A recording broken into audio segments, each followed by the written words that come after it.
वक्फ संशोधन बिल सरकार ने पास किया, गरीबों के हित में किया, और इन्होंने जो रुकावट डालने का काम किया है, अड़ंगा लगाने का, इसमें इन्हें कोई भी कामयाबी नहीं मिलेगी। विपक्ष की तरफ से जो याचिकाएं आई हैं, इन लोगों को एक तो संविधान में विश्वास नहीं है। माननीय न्यायालय को जिस तरह से गुमराह करने का काम किया जा रहा है, तो इसमें माननीय न्यायालय का भी वक्त जो है कोर्ट का बर्बाद करने का ये कोशिश कर रहे हैं, ये गुमराह कर रहे हैं। मेरे पास में ये 16 पेज का वक्फ संशोधन बिल है। इसमें 48 पॉइंट हैं। इन तमाम इबारतों में 16 पेज में कहीं भी कोई एक इबारत भी नहीं है ऐसी जिसमें यह कहा गया हो कि मस्जिदें और मदरसों और खानकाहों, ईदगाहों, कब्रिस्तानों को नुकसान पहुंचेगा। मुसलमान किसी के बहकावे उकसावे में ना आए। मजहबी यानी धार्मिक स्थलों को कोई खतरा नहीं है।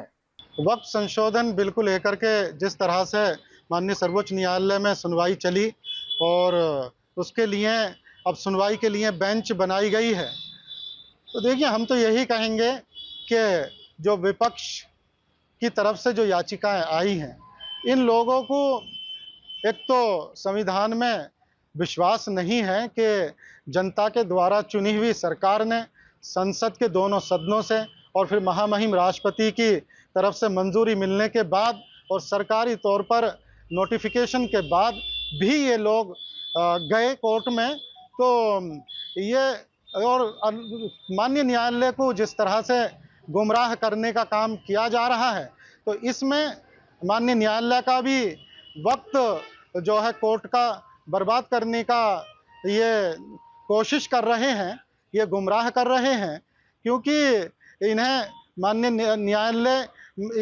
संविधान में विश्वास करना था, और जो इनके अंदर जो खामियां थीं उन पे इन्हें गौर फिक्र करना था कि इनसे जो गलतियां हुई हैं, जिस तरह की भूमाफियागिरी हुई है, उनमें सुधार करने थे। तो हम तो यही उम्मीद करते हैं माननीय न्यायालय से कि इनके पक्ष को इग्नोर किया जाएगा और खारिज किया जाएगा, और कोर्ट का वक्त बर्बाद करने के लिए इन्हें कोस्ट भी की जाएगी। क्या लगता है गरीबों का अड़ंगा डालने का कामयाब होंगे?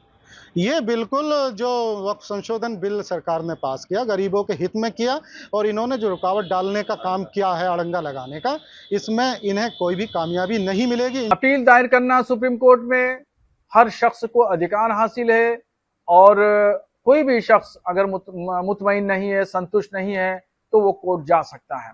ऐसा ही मामला वक्फ संशोधन बिल को लेकर के हुआ कि सुप्रीम कोर्ट में कुछ मुस्लिम संगठन गए हैं और कुछ हिंदू संगठन भी गए हैं। अब वो दोनों तरफ के लोगों की दलीलें सुन करके सुप्रीम कोर्ट क्या फैसला करता है, ये आने वाला वक्त ही बताएगा। बहरहाल, जहां तक मुझे जानकारी है कि कानून बनाना पार्लियामेंट का काम है, ये सुप्रीम कोर्ट का काम नहीं है। सुप्रीम कोर्ट का काम यह है कि बने हुए कानून को अमली जामा पहनाया जाए। अब तरह तरह के लोगों के राय हैं, मशवरे हैं, उस पर सुप्रीम कोर्ट के फाजिल जजों को गौर फिक्र करना है। अब रह गई बात कि धार्मिक स्थलों को नुकसान पहुंचाने वाली बात, तो उस सिलसिले में आपको बताऊं कि देखिए, मेरे पास में ये 16 पेज का वक्फ संशोधन बिल है। इसमें 48 पॉइंट हैं। इन तमाम पॉइंटों में, इन तमाम इबारतों में 16 पेज में कहीं भी कोई एक इबारत भी नहीं है ऐसी जिसमें यह कहा गया हो कि मस्जिदें और मदरसों और खानकाहों, ईदगाहों, कब्रिस्तानों को नुकसान पहुंचेगा। कहीं भी इसमें ऐसी कोई इबारत नहीं लिखी गई। इसलिए मुसलमान किसी के बहकावे उकसावे में ना आए।